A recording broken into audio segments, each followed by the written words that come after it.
It may sound sacrilegious in some small way, but the levels of success that Kalani Sitake is already having in the Big 12 Conference rival those of his mentor, LaVell Edwards.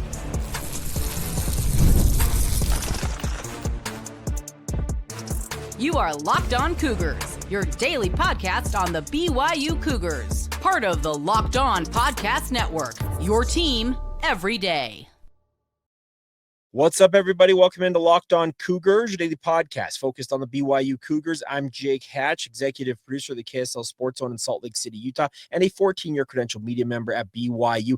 Thank you for making the Locked On Podcast Network America's #1 sports podcast network. And thank you once again for making Locked On Cougars your first listen of the day. Coming up on today's show, we're going to talk about why I believe that Kalani Sitake is already rivaling his mentor, LaVell Edwards, in terms of success he's having at BYU.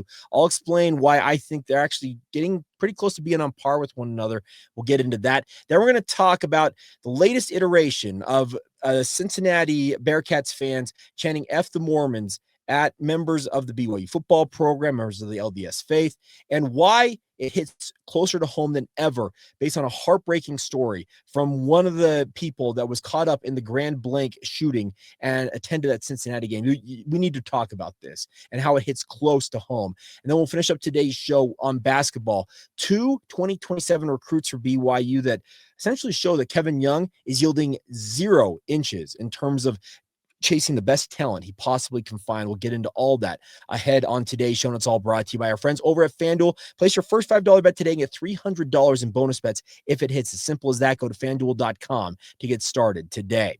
All right, so a conversation that I had with David James and Patrick Kinahan yesterday after our show on the KSL Sports Zone went off the air, and it's something that we're going to talk about. If you're watching this early enough on a Tuesday, we're going to talk about it on air today, but it literally came up after the show yesterday, is that we are observing Kalani Sitake having just incredible success at the highest level of football that BYU has yearned to play at, has always dreamed of playing at, and he's having the success that many Cougar fans, I'm sure many of you out there, believed BYU could have if only they were given the opportunity to do so.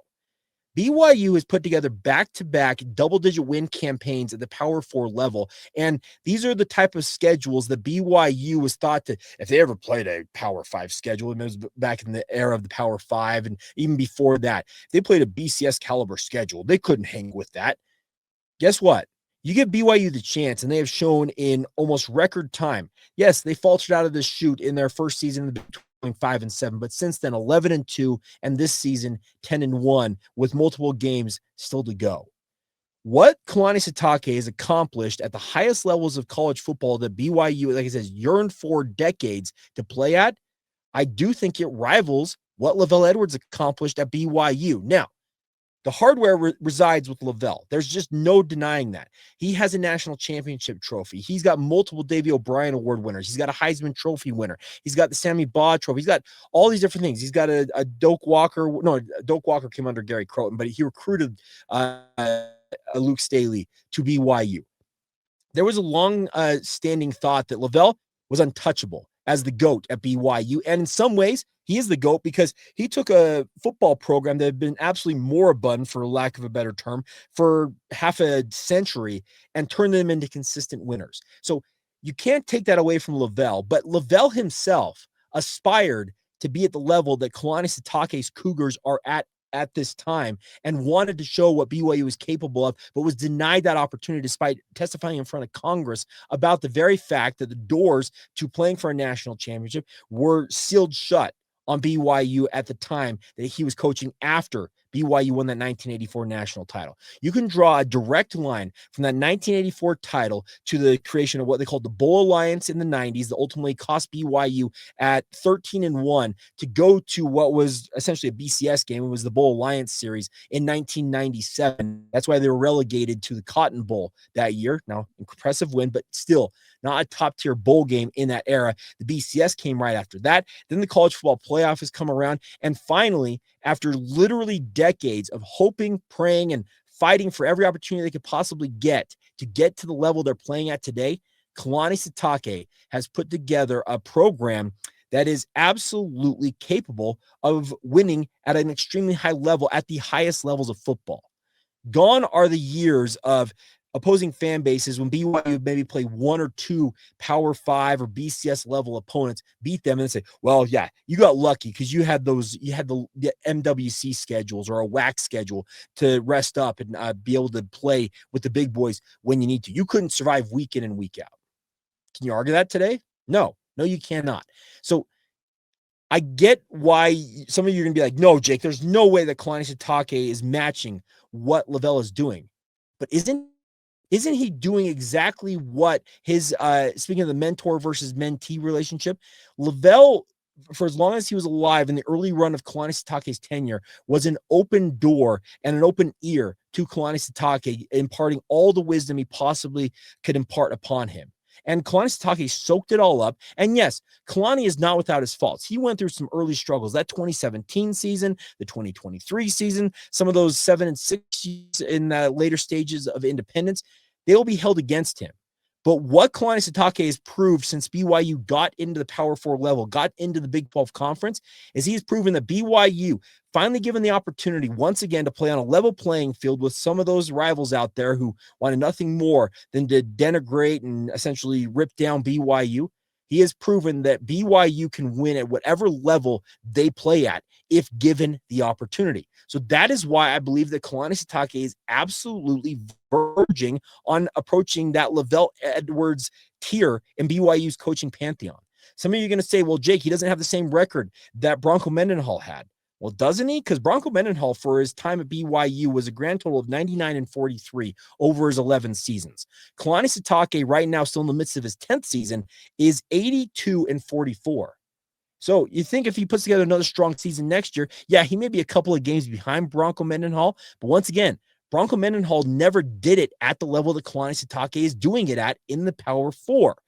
Bronco left BYU because he could not stand independence. He did not believe it was a sustainable product. And I don't think anybody necessarily thought it was sustainable. It was a means to an end to get to where BYU is at today. Kalani Sitake has absolutely learned his lessons, has proven his worth time and time and time again. And I've already heard rumors about programs like UCLA. I have heard rumors about other Big 12 programs who have openings, sniffing a little bit around Provo, maybe not necessarily about Kalani, but sniffing around his staff in terms of potentially gauging interest in their openings.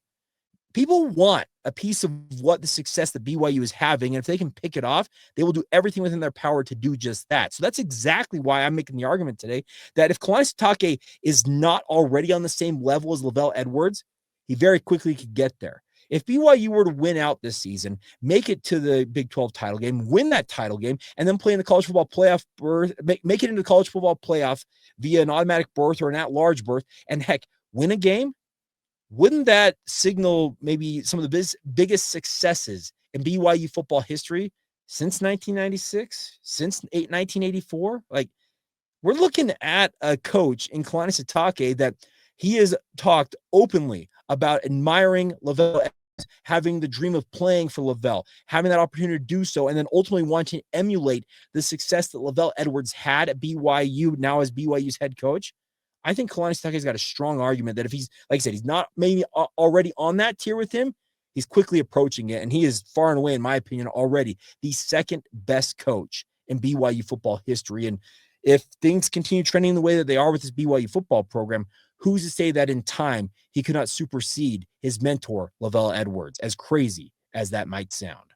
All right, coming up next, the derogatory chant directed at members of the Church of Jesus Christ of Latter-day Saints on Saturday night by Cincinnati Bearcats students and fans alike, it irked me. It still continues to bug me, but it hit really, really close to home based on a letter that was sent by one fan who attended that game and has a direct impact or a direct connection to the Grand Blanc shooting that happened just 4.5 months ago.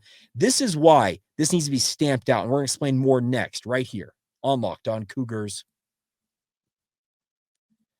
Today's show is brought to you by our friends over at FanDuel. The NBA is back, and there's no better place to get in on the action than with FanDuel, the official sports betting partner of the NBA. Even if it's the start of the game or want to ride the hot hand in-game, FanDuel has live bets on everything from who will score next to fourth quarter comebacks or anything else in between during the game. Plus, you can combine those live bets into a same-game parlay for a shot at a bigger payout if they all hit. That's the best part about this. It keeps every game more exciting, especially when your team is making that late push. And even if basketball is not your jam, college football, college hoops, NFL, they got all the options for you from our over at FanDuel. Right now, FanDuel is offering new customers $300 in bonus bets when your first $5 bet wins. Head to FanDuel.com to sign up today and play your game once again with our friends over at FanDuel, as they are the official sports betting partner of the NBA. Thank you once again for making Locked On Cougars your first listen of the day. And thank you once again for making the Locked On Podcast Network America's #1 sports podcast network. All right. Continuing to kind of work my way through this head cold that is affecting my vocal cords.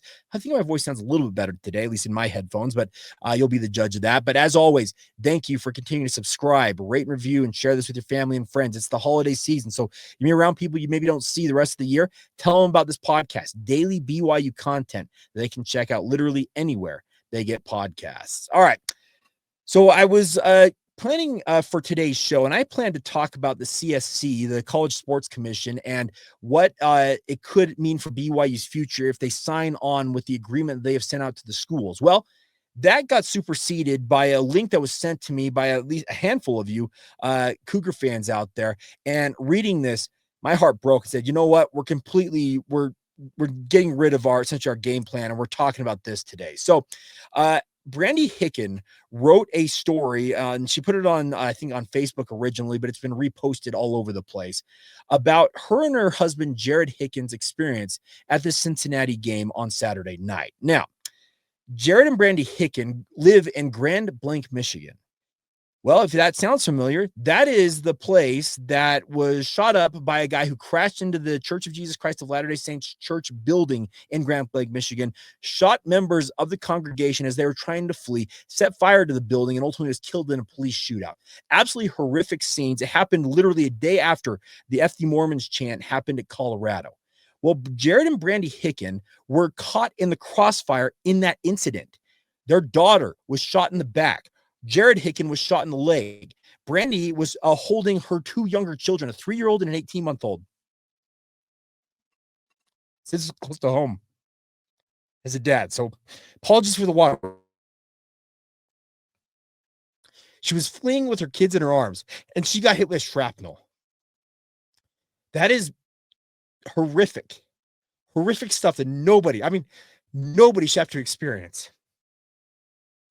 So her and her husband, they've recovered. Their kids apparently are doing okay. So they had plans to go to this game all along. So they said, you know what? For normalcy's sake, let's go down to Cincinnati.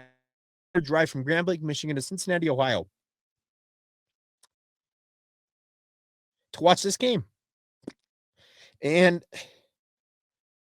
they're BYU alumni, and they were at this game. And Brandy wrote in this letter that she sent to the athletic director of Cincinnati, and Cincinnati issued a statement that it feels like it was just a boilerplate carbon copy of literally every other apology, I use air quotes, apology that's been issued when fans have behaved this way against BYU and against the Church of Jesus Christ of Latter-day Saints. She writes in this story, the anxiety and fear that we have felt since that day has been debilitating. We have put in a lot of work in that short 8 weeks so we can try and safety and normalcy again and enjoy the things we used to do, including football games. She says that I was apprehensive when I walked down to my seat and saw the nearest exit was pretty far from me. I continued to my seat anyways. We came, we smiled, we cheered, we enjoyed ourselves, ... until University of Cincinnati fans began to chant F the Mormons. As she notes, this is not a new chant. This is not a chant that is specific to your university. This is a chant I've heard before while enjoying a football game, whether in person or on TV. It's always disheartening to hear. However, now that we Mormons have been quite literally targeted, attacked, chased, shot at, and some of us have been simply killed for being, quote, Mormon, this chant is no longer just disheartening. It's crippling, it's personal, it's unacceptable, period. She says, please, Mr. Cunningham, do not tolerate them. Remove them, speaking of the fans who were in this involved in this, remove them from the game. Don't let them come back. Educate them on the seriousness of their actions. Set that standard and expectation moving forward and enforce it. We are hurting badly. We just want to enjoy the things that make us happy again without the fear of being targeted and attacked for our religious beliefs, unquote. It's a long letter. I've quoted just small parts of it. I don't know the Hicken family. I don't have any direct connection to them. But I use the term grace under pressure. Remember, if you were everydayers, remember back to that Colorado game, I talked about the incident I observed at Folsom Field with that BYU fan that easily could have devolved into fisticuffs, and had another BYU fan been in that circumstance, very well could have devolved into that. But they had the grace under pressure, is the term I used, to essentially bottle it up and move along. We can't move along from this. No, it can't. It's unacceptable. I have had people in my mentions literally since Saturday night when I released my thoughts on that chant being uttered once again by a Big 12 fan base who have used literally the word F the Mormons directed at me. I had a guy in my YouTube mentions tell me that I need to leave my faith because it is a bigoted, blah, blah, blah, blah, like all kinds of vile nonsense being spewed forth by people who have little to no understanding of our religious beliefs. And I expect many more are going to hop in my mentions now. I don't care. Bigotry is bigotry, and it needs to be called out. And this is what it is. It is bigotry. Members of the Church of Jesus Christ of Latter-day Saints are as Christian as any Christian faith worldwide. Period. End of sentence. Do not call it a cult. Do not call it whatever you want to call it.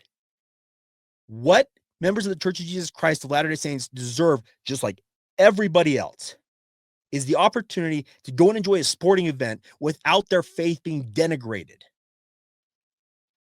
To read this letter and to think about her having to flee with out of 3, who has to consider now what I would do in a similar circumstance, it hits really, really close to home. So I'm going to call it out for what it is. Cincinnati, thank you for your apology. Great. That's one thing. But it needs to stop. I'm calling on Brett Yormark. I'm calling on Shane Reese at BYU, the president of the university. Call it out for what it is. They're not just drunk students. They are 18-plus-year-old adults. If they can do the things that they have the rights to do, they can also have a brain cell in their brain, not to chant something that wouldn't be tolerated literally for any other religion, any other creed, sect of Christianity worldwide. Why is it tolerated for Church of Jesus Christ of Latter-day Saints to be denigrated in that way? It cannot be tolerated. It will not be tolerated. So long as I've got an ability to speak out on it, you better dang well guarantee I'm going to do just that. Because Brandy Hicken, her children, her husband, they deserve it. The people that are shot and killed in Grand Blanc, Michigan, they didn't deserve that. Nobody, I mean nobody, deserves the dehumanization treatment that was perpetrated on them by that evil character. That's why this hits close to home for me. That's why it needs to be stopped. I'm sick of it. I'm tired of it. It upsets me at a really, really deep level. And reading that letter, man, it hit really, really close to home and hammered home exactly why it needs to be stamped out. I'm talking in every facet.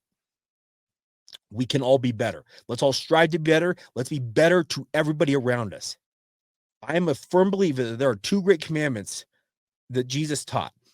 Love God, love thy neighbor as thyself. If we can get back to those 2 things, this world will be a whole lot better than it is right now. We have lost sight of all of that. I'm not going to sit here and preach to you guys. I'm just saying that what happened in Cincinnati, it shouldn't have happened after Colorado. It happened in Cincinnati, and I better believe that I can't expect it to happen again, but I hope it doesn't. I hope it is a wake-up call and it's stopped here and now, so far as I'm able to do just that. All right. I think I made my point. So to the Hicken family, thank you for sharing that. That was powerful. And like I said, I shared a small snippet of that letter. I'm going to try and link it in the show notes so you can read it in its entirety if you have not, because she said it was an open letter. She obviously posted on social media, but she already sent it to the athletic department at Cincinnati to get across her point. And it's valid. It's raw. It's emotional. And like I said, it hit really, really close to home for me. All right, coming up next, BYU basketball doing some really cool things on the recruiting trail. And Kevin Young is already looking at the 2027 class, and very interesting to see what it might look like, at least with two top-tier prospects that BYU is already in on. And we'll explain exactly what the interest level from BYU is in both of these guys coming up next as you roll on right here on Locked On Cougars. Today's show is brought to you by our friends over at Woodward. We're just going to say it, the fun per foot ratio at Woodward Park City is second to none, everybody. Located just 20 minutes from Salt Lake Valley, Woodward offers experiential learning in a radically fun and safe environment. With facilities for all abilities, the door is always open to first-timers and regulars alike. And the best part is you can bounce from the park to the pits, ramps to tramps, and back again, and do it all in the same day. Mountain Park season passes are currently on sale for just $499. Rip hot laps with a posse after school and into the evening. Maximize mountain time this winter at one of the best terrain parks in Utah all season long, because there's all, you know what Woodward is all about. Their terrain park is literally second to none. And if you're looking to go all in, the all access memberships, they provide just that. They have passes to perks, discounts, and a whole lot more. And if you're just starting out, you also can get started with our friends at Woodward. Learn to fly with the Woodward Tribe and its seasonal and multi-week programs that build skills and confidence in a Stoke-inspiring environment. Just 20 minutes from Salt Lake, Woodward offers that experiential learning with facilities for all abilities, both beginner and advanced. Learn more today at woodwardparkcity.com. Thank you once again for making Locked On Cougars your first listen of the day. Forgot to take the graphic down for Woodward there, but as always, thank you for being with us. And make sure you join the Locked On Cougars Insider Group. Get the inside scoop on all things BYU that I'm hearing literally every single day coming to your phone in the form of a text message. And I'll just say this, for those of you already in the Insider Group, there's some perks coming down the pipe in the next 2 weeks that you're going to be very curious about. I think it'll be something you'll really, really enjoy. It involves more of me, so get ready for that if you can believe that. But we'll talk more about that as it gets a little bit closer. So join the Locked On Cougars Insider Group today. The link is in the show notes below. And you also get a 14-day free trial before you're charged a single penny. And it's just $5 a month to be a part of the group. So join us today in the Locked On Cougars Insider Group. All right. Before we go on today's show, let's talk BYU recruiting on the basketball front. Now, there's an interesting dynamic at play here. There is a reclassification of one of the 5-star prospects in the 2027 class. Bruce Branch III is now reclassifying to the 2026 class. Now, he is a 6'7" wing player. He is currently slated, according to On3.com, as the number 4 overall prospect in the 2026 class. So he downgrades a little bit in terms of moving from the 2027 class, where he, like I said, he was the top-rated prospect. By moving forward a class, it changes his recruiting profile, but not that much. He plays for Prolific Prep, which is a program that once upon a time AJ DeBonsa called home before AJ ended up at Utah Prep Academy down in southern Utah. He moved recently from Fort Lauderdale, Florida to Napa, California to play for Prolific Prep. But he says this: Branch is widely viewed as a potential challenger to Tyron Stokes for the top spot in the 2027 NBA draft. Now, Tyron Stokes is a guy that BYU chased as a member of the 2026 class, but according to all reports, it's kind of fallen out of the race there. But as they mentioned, according to Branch, he is going to challenge Tyron Stokes for one of the top guys. He is a really, really phenomenal athlete, and he's got an impressive offer list, the likes of NC State, Kansas, Alabama, Arizona, Louisville, Indiana, Houston, Kentucky, Tennessee, USC, and, oh yes, BYU. It's the who's who of college basketball have offered this young man, but as they point out here, after talking to several sources, it comes from On3.com, BYU looks like a legitimate contender, unquote. Kevin Young already has number 1 prospect AJ DeBonsa and had a Jaeger Demon the year before that. That recent track record at BYU is an easy sell for Branch. They also note that Arizona is his hometown school, but the fit is complicated. They talk about Duke, Kansas, and Kentucky also in the mix here, Louisville. So Branch is going to have no shortage of options, But it's always intriguing to hear people like Joe Tipton say that BYU, quote, looks like a legitimate contender, unquote. That's intriguing stuff for BYU because could they pull off another top-tier prospect in 2026 class? I talked about it last Friday that after BYU lost out to Austin Gooseby, as a question asked to me on the mailbag portion of the show, after they lost out to Gooseby, what was BYU looking at in terms of top-tier prospects? I said they've offered some guys, but I did not know at the time about this branch reclassification. That changes the dynamic here. Kevin Young is always going to chase top-tier talent if he can find it, and apparently Brian Branch III is exactly what he is looking for to bolster BYU's next recruiting class, if not the next team to build around him. We'll see what happens here. Now, they do note one thing, something to keep in mind, quote, he's a signed Adidas athlete, so several Adidas schools are expected to make a real push, unquote. Now, BYU, as you all know, is a very, very strong Nike school, but that doesn't sound like it's a non-negotiable if he's considering BYU to be a legitimate contender for Brian Branch's services. So keep an eye on this one. Very curious that BYU's already been mentioned as one of the legitimate contenders here, but it shows that Kevin Young absolutely is a force on the recruiting front. Now, the other player to pay attention to here, as I pull this up here, is five-star 2027 prospect DeMarcus Henry. He was on an unofficial visit to BYU yesterday, according to what 24/7 Sports reported. And Robbie McCombs added a little more context to this. He is here to play in a prep tournament taking place at Pleasant Grove High School, and DeMarcus Henry reported an offer from BYU during that visit yesterday. So he's officially got an offer in his pocket, but the interesting dynamic about this is Brian Branch, so far as I'm aware, is not a member of the Church of Jesus Christ of Latter-day Saints, but DeMarcus Henry is. He's also got a famous last name that I did not put this connection together until Robbie McCombs pointed it out. Some of you might remember the name of Chris Henry, who played in the NFL and died in 2009. Well, his older brother, speaking of DeMarcus, is current Ohio State wide receiver commit Chris Henry Jr., who BYU football tried to recruit at one point, and there were some BYU alumni who were pushing him and trying to get into BYU. Well, DeMarcus is a phenomenal basketball player, much like Brian Branch III, a 6'7" lefty. So Kevin Young values guys who can play on the wing, but have just like, we're talking superior length on the wing, because both Branch listed at 6'7" and DeMarcus here listed at 6'7". He wants long-rangey wings. It's exactly what we've got with AJ DeBonsa and Richie Saunders right now. That's going to kind of be a hallmark, I think, what Kevin Young is trying to build with his rosters of BYU's, to have prolific wing players that essentially are the core of BYU's roster construction. He's a member of the 2027 class, and him being a member of the Church of Jesus Christ of Latter-day Saints is a very curious mix to all of this when it comes to DeMarcus Henry. He's got family connections to BYU, as Robbie McCombs also points out that Suli Davis is also a cousin of his, and Suli Davis is one of the phenomenal women's volleyball players playing for BYU women's volleyball right now. So there's family connections. He's a member of the Church of Jesus Christ of Latter-day Saints. And, oh, by the way, just happens to be an absolute baller because he's the number 15 rated player in the 2027 recruiting class, and very well could see himself rise up as he continues to play in prep tournaments, play his high school season, and the like.